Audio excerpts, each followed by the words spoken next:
झारखंड की सियासत में इन दिनों सब कुछ ऑल इज़ वेल नज़र नहीं आ रहा है। बात सिर्फ सत्ताधारी झारखंड मुक्ति मोर्चा की नहीं है, बल्कि अब तो मामला कांग्रेस के गिरेबान तक भी पहुंच चुका है।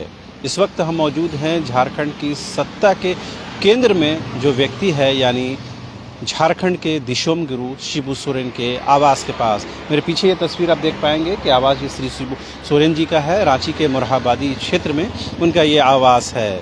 लेकिन हम शिबू सोरेन के बारे में बात करने के लिए नहीं पहुंचे हैं, हम ये बताने के लिए पहुंचे हैं कि झारखंड की राजनीति में हाल के दिनों में क्या कुछ घटनाक्रम हुए, जिसके बाद किस तरह से राजनीतिक गलियारों में एक चर्चा का बाजार गर्म हो गया है। शुरुआत अगर झारखंड मुक्ति मोर्चा से करें तो आपको पता ही होगा कि 2-4 दिनों में जिस तरह से झामुमो के जो विधायक है सीता सोरेन और लोबिन हेम्ब्रम, जिस तरह से इन दोनों ने बगावती तेवर अपना लिया है, उसके बाद कहीं ना कहीं जो क्राइसिस मैनेजमेंट टीम जो झारखंड के मुक्ति मोर्चा के अंदर जो काम करती है वो कहीं ना कहीं फेल होती हुई नज़र आ रही है। यही वजह है कि इन दोनों विधायकों की जो ज़ुबान है वो अब पब्लिक डोमेन में आकर कहीं ना कहीं तेज़ तर्रार तरीके से चलने लगी है। शुक्रवार को ही लोबिन हेम्ब्रम ने बाज़ाब्ते प्रेस कॉन्फ्रेंस करके इस बात का कहीं न कहीं आरोप भी लगाया सरकार पर, या यूँ कहें कि मुख्यमंत्री पर, कि कहीं न कहीं उनके कार्यक्रम जो उनके क्षेत्र विधानसभा क्षेत्र में हो रहे हैं उसको बाधित करने की हर मुमकिन कोशिश की जा रही है। उन्होंने साफ तौर पर कह दिया कि आगामी 12 फरवरी को तमाम 24 जिलों के उनके कार्यकर्ता, उनके चाहने वाले राजधानी रांची में जुटेंगे और 1932 खतियान के साथ ही CNT, SPT और पेशा कानून के इम्प्लीमेंटेशन को लेकर रणनीति बनेगी।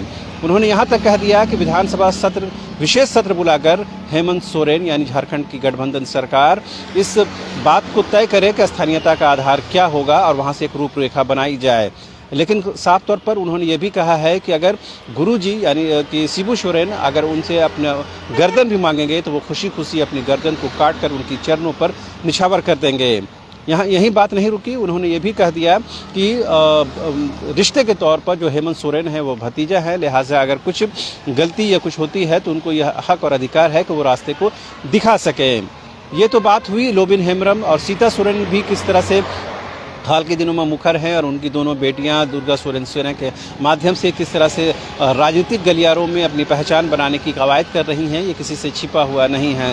लेकिन अब बात कांग्रेस तक पहुंच गई है और कांग्रेस के जो बड़बोले जो विधायक है इरफान अंसारी, उन्होंने ये बात कह करके सनसनी फैला दी है कि उनके पाले में 9 कांग्रेस के विधायक हैं और उन्होंने पार्टी के आला कमान से इस बारे में समय मांगा है ताकि वो अपनी बातें रख सकें। उन्होंने अपने ही पार्टी के अपने ही मंत्रियों यानी कांग्रेस कोटे के मंत्रियों पर गंभीर आरोप लगाया कि उनकी बातें नहीं सुनी जाती है, उनकी क्षेत्र की समस्याओं का निराकरण नहीं किया जाता है।